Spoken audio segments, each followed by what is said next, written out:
one thing that Liverpool, and in some ways they didn't have a choice, but the one thing Liverpool got wrong, in my opinion, was they brought too many players in at the one time. We're talking about 6 and 7 players. When Kenny left towards the end of the season, the next season, when Graham Souness came in, he brought in 6 or 7 players at the one time and expected that 6 or 7 to be the same as what they were replacing, which is impossible. You know, all the best teams are built on getting a gut, building around it, and then as you're going along and winning trophies and being successful, you add a bit on, and you add a little bit on, and so the culture's continuing with little pieces at a time. But when you start signing 6 and 7 players, putting them all in the team at the same time and expecting the results that an experienced world-class team was getting, it isn't going to happen. And that, to me, is what it looks like. Man City are trying to do that. And Liverpool tried it, and you see what happened at Liverpool.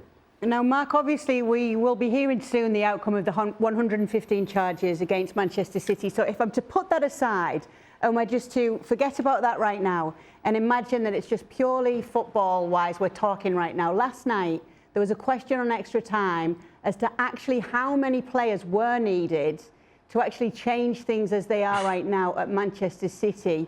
Craig said it would be a minimum of 3 or 4, went through them. What do you think?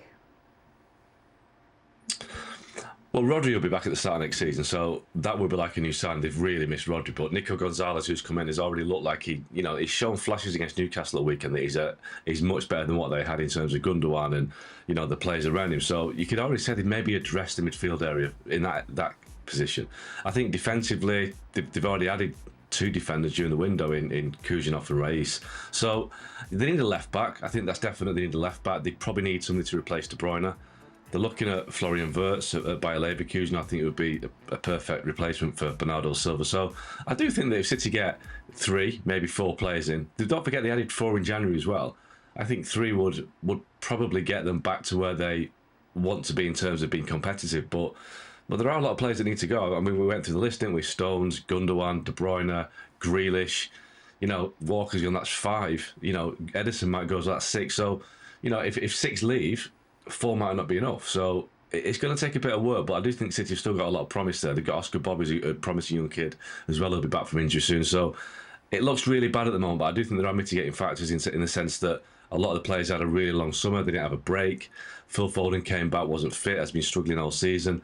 So I think, I was going to say, when City have a break this summer, they won't have a break, will they? They're playing the Club World Cup, so that will have a knock-on effect as well. But I do think 4 good signings will get City back to where they need to be, because they're not that far away in terms of the quality, but it's the key players that have got old at once. And Stevie's right. If you start replacing great players with players who are inferior, then you're going to decline as a team. So City have to guard against that. But they have got the resources, and they've got the coach, and they've got the backroom staff and the management team to make sure that they do make the right decisions in the market.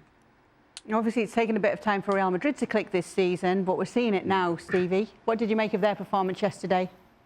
A combination of the pace at which they go forward. Not just the pace, but the accuracy and the technique that they have running at defenders at such pace is nigh on impossible to stop, really.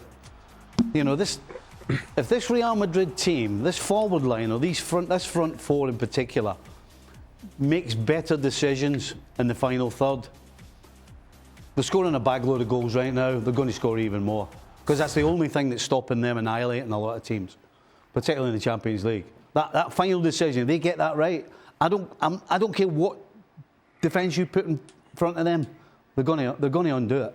They're just that good.